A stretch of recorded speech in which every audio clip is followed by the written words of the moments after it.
রাসূল সাল্লাল্লাহু আলাইহি ওয়াসাল্লাম বলেছেন, যখন ঘুমোতে যাবা এই দোয়াটা পড়বা। দোয়াটা দেখেন কত চমৎকার, কিভাবে নিজেকে আল্লাহর কাছে সমর্পণ করবেন, সঁপে দিবেন। দেখেন রাসূল বলেন, তুমি এটা পড়বা, আল্লাহুম্মা ইন্নী আসলামতু ওয়াজহি ইলাইক, আল্লাহ আমি আমার সত্তাকে আপনার দিকে সমর্পিত করলাম।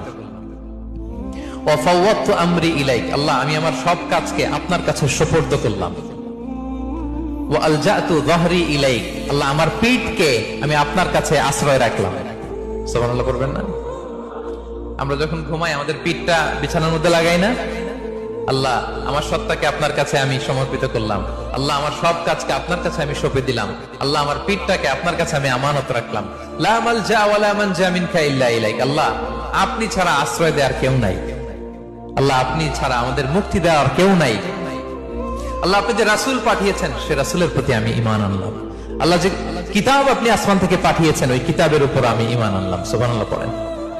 বিষ্ণু ইসলাম বলেন, যখন কেউ এই দোয়াটা পড়বে রাত্রিবেলা, ফাইন মিত্তা, ওই মিন লাইলাতিকা, ওই রাতে যদি তুমি মারা যাও, মিত্তা আলাল ফিতরা, তুমি ফিতরাতের উপর মৃত্যুবরণ করবে। ওয়াইন আসবাহতা আসবাহতা ওয়া ক্বাদ আসাবতা খাইরান কাসীরা, আর যদি রাতে মৃত্যু না হয় তুমি বেঁচে যাও, তাহলে ওই দিনে তুমি প্রভূত কল্যাণ লাভ করবে। সুবহানাল্লাহ। তাহলে বলেন এই দোয়াটা পড়ার দরকার আছে না নাই? এই দোয়াটা যদি কেউ পড়ে সে মারা গেলে ওই রাতে ফিতরাতের উপর মারা যাবে।